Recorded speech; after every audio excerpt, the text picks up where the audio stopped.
a fair difficulty curve means that the game should gradually become harder as you go.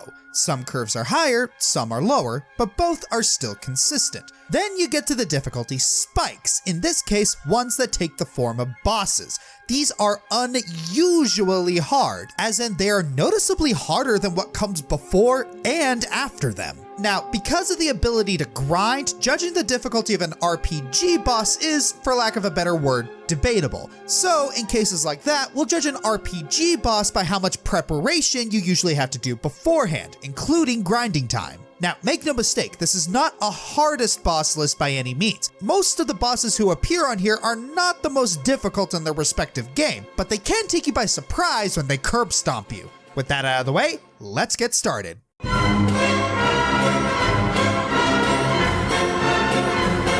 Great bosses have been a staple throughout the Metroid series, as have difficulty spikes. Bosses such as Phantoon in Super Metroid or Yakuza X in Metroid Fusion were both known for giving players a bit of a hard time when first encountered. However, there is one boss from this series that speeds past all the competition, and that would be the Boost Guardian from Metroid Prime 2 Echoes. Now, a bit of elaboration. In Metroid Prime 2, you have two worlds to traverse, the Light World and the Dark World. When you enter the Dark World, Samus will slowly take damage over time. Thankfully, there are safe zones you can stand in to slowly heal, and defeating monsters can provide you energy, assuming you don't get hit. Up to this point of the game, you've fought a few bosses in the Dark World, dodging their attacks while jumping from safe zone to safe zone so the corruption doesn't eat you alive. Also, most bosses have been pretty straightforward. Obvious weak points and attack patterns, attack after they do, counter the defenses with the recently acquired power-up, the usual. This, of course, all changes when you drop into the ring of the Boost Guardian. The first thing players will notice is the complete lack of safe zones in this boss arena. Okay, so the game wants you to beat this guy quick and fast, right?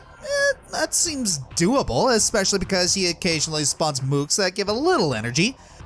But when the Boost Guardian deploys his second form, he suddenly becomes invincible, and if you don't have the Dark Suit, it will do a full energy tank of damage with one attack. And the only way to counter this form that is immune to all projectiles? Carefully line up your bombs with his trajectory and hope he runs into it as they explode. The amount of math needed to predict this boss's movement, it should be on the final for calculus! This unholy combination of War of Attrition and a highly unfair secondary form sent many players to the game over screen with rage. Funny enough, even one of the game's own developers, Brian Walker, once said in an interview that he was only able to beat the boss in debug mode. I think if even the developers have some issues beating a boss, you might want to go back to the drawing board!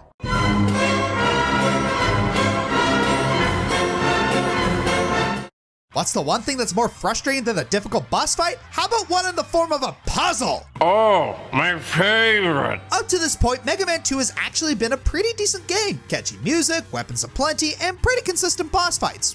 With one notable exception, the Boo-Beam Trap. Picture this, you just finished mowing down Guts Dozer, and probably feeling pretty winded about now. So, what's next around the corner? A room full of glowing doodads on the wall that shoot lasers at you. Mission seems straightforward enough. Take out the 5 orbs to make them stop shooting so you can move on. But only in a just world is it ever this simple. This little escape room from hell is bordering somewhere between broken and shamelessly trollish. For starters, the orbs are unfairly trigger happy, shooting lasers and taking a chunk out of your health literally every few seconds, and dodging them is next to impossible. There's also these stupid breakaway walls all over the room that only serve the purpose of making you waste your ammo. Speaking of, the only weapon that'll actually get rid of these bloody things is the Crash Bomb. And you've only got so many shots to spare with it. And the most fun part, once you run out, you have to willingly let yourself get vaporized, waste time gathering up ammo again, press pause, bang your head against the wall, scream into a pillow, cry in the shower, and then come back to go through all this bullshit again. Thankfully, there are a few silver linings. The walls you have to waste your time shooting don't respawn every time you die, so you'll only have to put up with them once, which will hopefully make the next frustrating rinse cycle a little easier, assuming you don't use a continue. Also, the Mega Man Legacy Collection version of the trap gives you the biggest bone by giving you a save point so you can restart your file with Crash Bomb's ammo at full capacity. To be honest, I want to give Mega Man 2 props for trying something new with a boss fight, but uniqueness doesn't always equal amazing.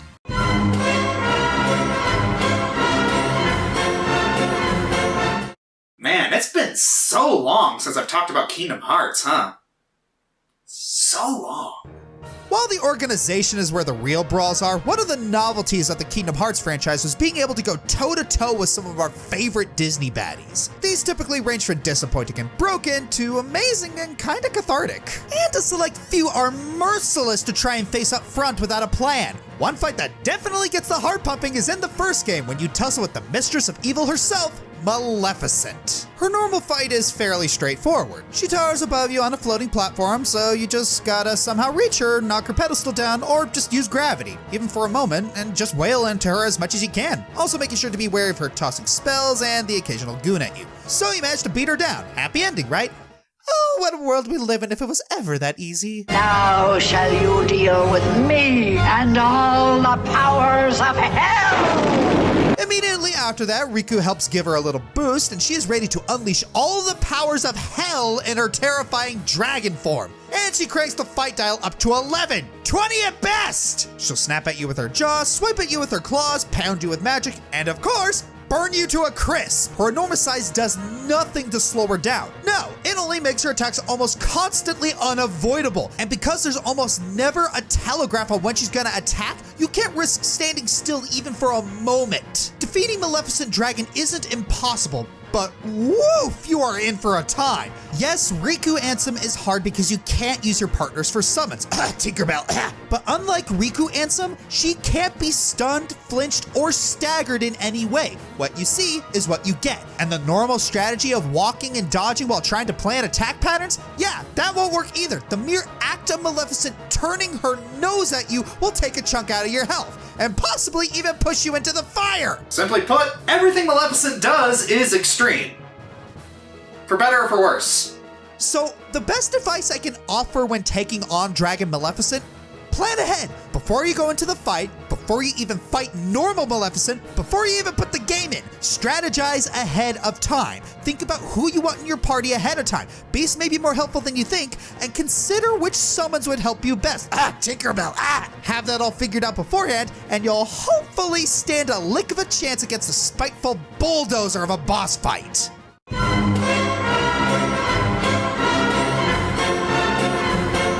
To properly explain how difficult this boss is, hey honey! Yeah? You're the resident Pokemon expert, so say you were in a Gigantamax battle.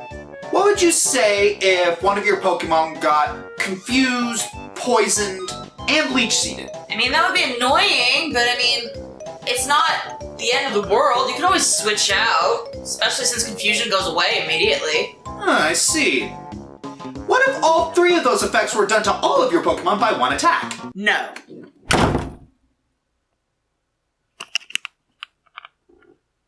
Now you know why people hate the Elder Worm. Yeah, this isn't a Pokemon boss. Instead, it's from a game with more fair mechanics, Final Fantasy. In Final Fantasy XII, as you make your way through the Goldmoor jungle, you will suddenly come across this dead wood dragon as you transition into a new area. It honestly comes out of nowhere since it has no story significance and one cutscene to introduce. So what's annoying about the fight itself? First, it comes at you with 2 treants. Not terrible, but doesn't help. 2, it has more than 1.5 times the amount of HP to the previous boss, who wasn't a cakewalk either. And 3, and most annoying, his special move, Sporefall. This cinematic move can give you random status effects like Confuse, Poison, Blind, Oil, and Sap. So it isn't just being confused, poisoned, and leech-seeded, your accuracy can also fall, and getting a weakness to fire-type moves. And yes, he does have a strong fire-type move that can one-shot you to go along with all this crap. Outside of Sporefall, he can still inflict other status effects like Silence, Slow, and Sleep. So hope you have maxed out remedies on hand for that. As with most other RPG bosses on this list, you can grind to overpower him, but unless you're playing Zodiac Age with ×8 speed, this will be super tedious. And even so, Sporefall can shut down your team pretty quickly unless you have gambits to insta-cast Asuna or use remedies. Honestly, some players find it easier to just skip the Elder Worm. You can take another route to your destination. Sure, that route has enemies that are 15 levels higher than you would be at that point, but it'd be easier than being bum rushed by status effects. While there are also other bosses in the game that spam status effects at you, Elder Worm is at a point in the game where you don't have as many options, so planning around it would take more more effort. Being an RPG boss and also being technically optional is why he's this low, but considering the amount of prep work you need to beat him, hoping that your partner AI works correctly, and making sure Confuse or Silence doesn't hit you so you can recover quickly, it's more effort than you need for a super random boss that shows up out of nowhere.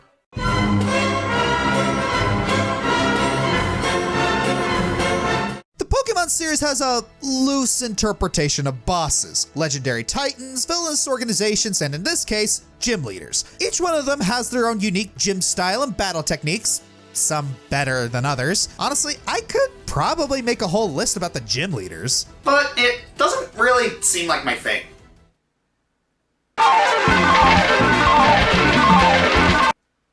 Although...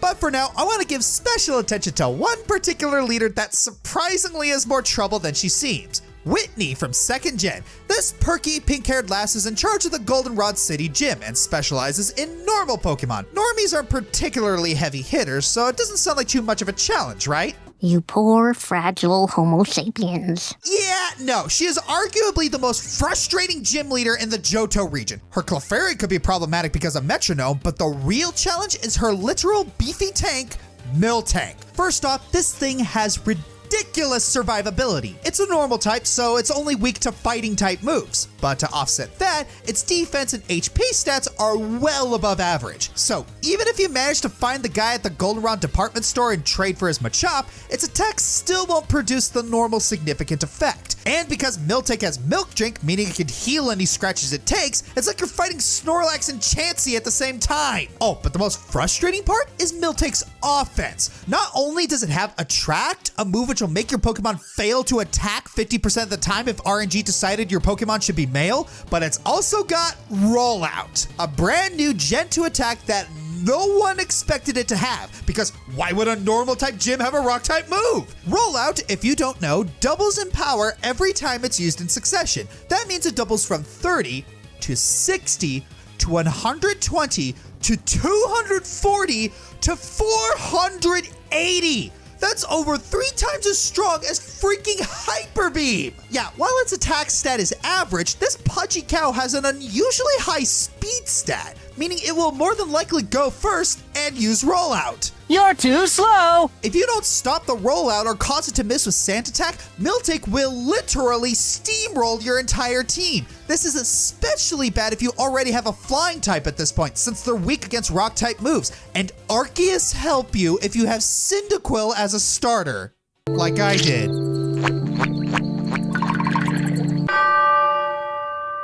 What a baby. What makes battling this heifer so frustrating is that it takes an unusually high amount of preparation beforehand to even come close to standing a chance against it. Really, other than grinding your heart out, the most you can hope for is to throw a lot of status moves at Miltank and pray the RNG is on your side. Would you believe she's only the 3rd gym leader in the whole region? Well, things can only get better from here.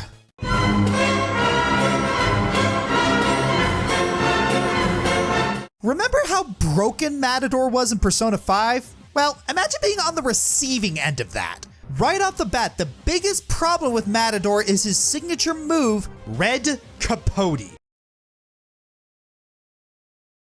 This maximizes his already crazy high agility and accuracy, making him next to impossible to hit and make sure he can always hit you. This requires you to debuff his agility before you can even attack him. And the whole time you are at the mercy of RNGesus since he's free to use Red Capote whenever he feels like it. And don't even think of trying to debuff his other stats since he'll just dispel those. Then he gets to low HP and gets some new skills. Focus, which greatly powers up his next physical attack, which will probably hit. Taunt, which greatly lowers your entire party's defense. And Andalusia, which does a ton of damage to your party, which will always hit! Yeah, Taunt raises your party's physical attack, but good luck trying to hit Matador with his evasion. Even though he's an RPG boss, you still need to do a crazy amount of preparation against him. You need to assemble a team that specifically counters his attack type, and you will likely need a whole party heal spell. This is such a crazy spike because none of the previous bosses in the game are too much of a problem if you Pokemon it up and target elemental weaknesses. At this point, the Matador fight pretty much turns into a dumb luck contest, and if the RNG isn't feeling merciful, Too bad you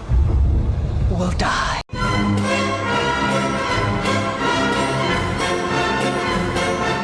Finding an evil version of yourself is nothing new in video games. Be it a prototype of your player character, a clone, or a copy made by a magical object, video games will always come back to this classic idea that your most challenging fight would be yourself. The Legend of Zelda has dabbled with this idea several times, and they're usually infamous. Zelda 2's Dark Link is especially hard, but so's the rest of the game. Ocarina of Time is a different story. Located in the already heavily loathed water temple, you eventually enter a room that's pretty barren. A large, shallow pool of water with a small island in the center. All seems okay, except where's the boss? Turns out to even trigger the fight, you first need to walk over to the center island and then turn around to see Dark Link. Yeah, it's not the first incarnation of the character, but the Ocarina of Time version is well known for being a right pain in the ass to fight. First off, Dark Link's health is directly proportional to your own, so if you've been hunting down pieces of heart, congrats, you just made the fight harder for yourself. Secondly, Dark Link will know how to counter all of your sword attacks. He will block, dodge, and even jump on top of your sword and kick your teeth in. Usually for boss fights, Navi has some good advice for how to defeat them. So tell me, Navi, how do I beat this dude?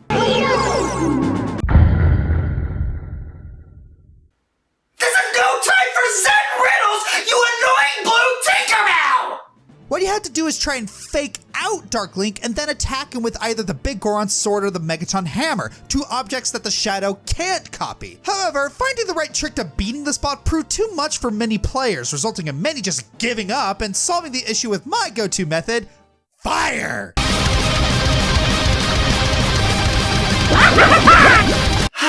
Is there anything fire can't solve? Honey, did you file our taxes? This looks like a job for fire!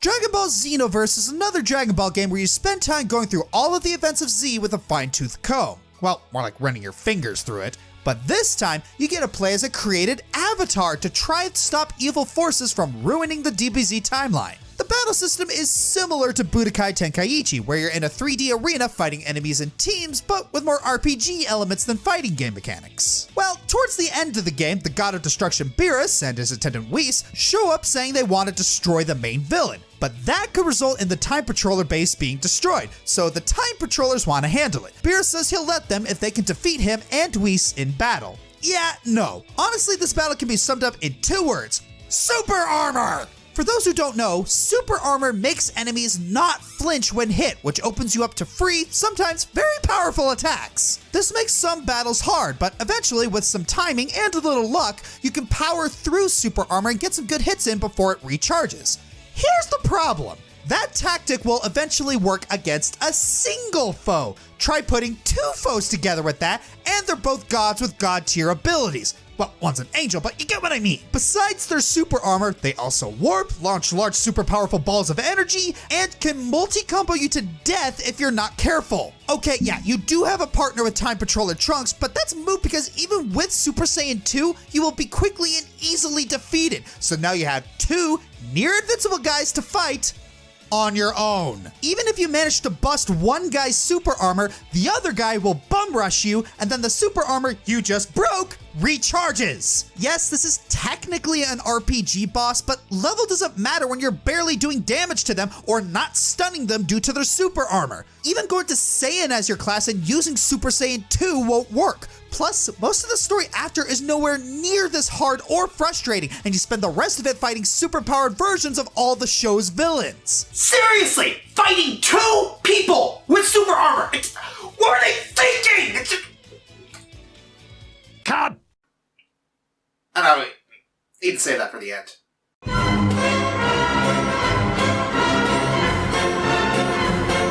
In the previous video in this series, I mentioned how much I adore the Undertale bosses. What makes them so great is how they always keep things interesting and bring their own style to the table. Some are just fun ham sandwiches, and others are a lot more tragic than we give them credit for. And others?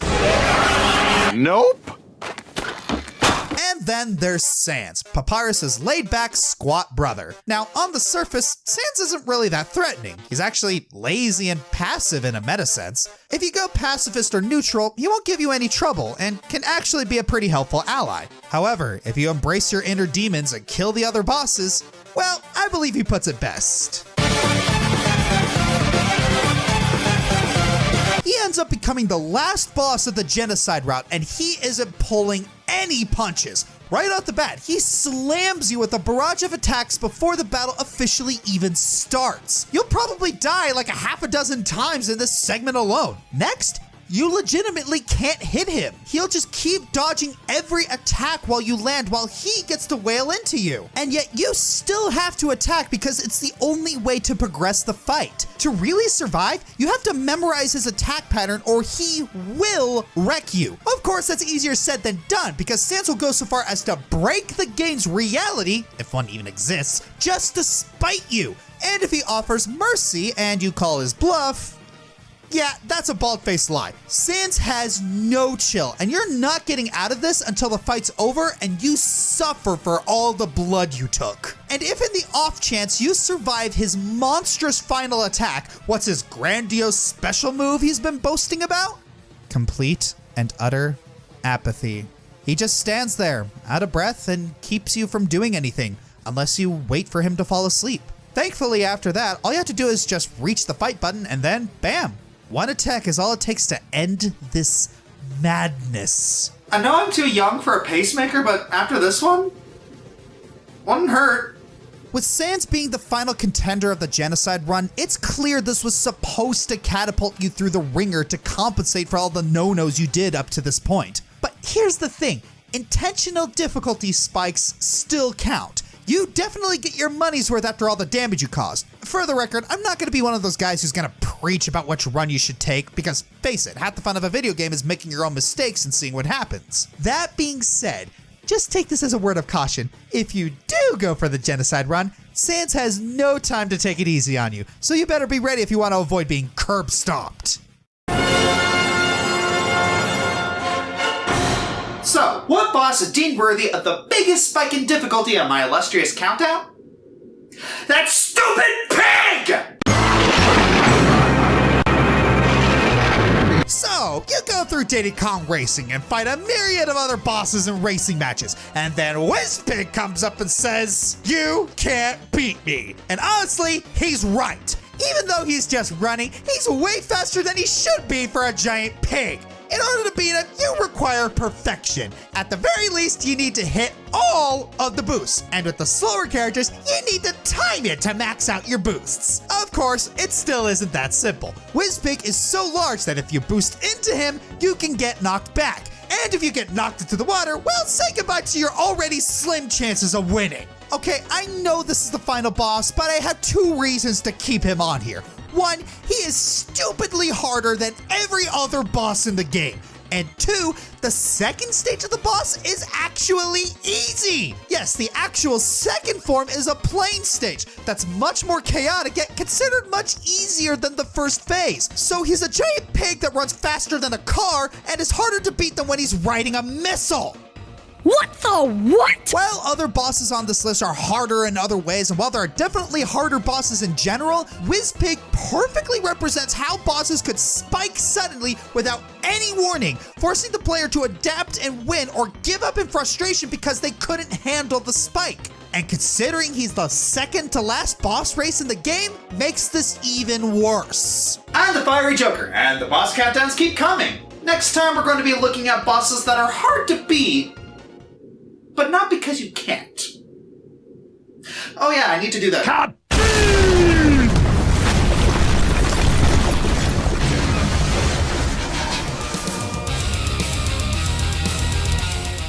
Hey everyone, this is Josh. If you like this video, please like, subscribe, leave a comment, and share the video around.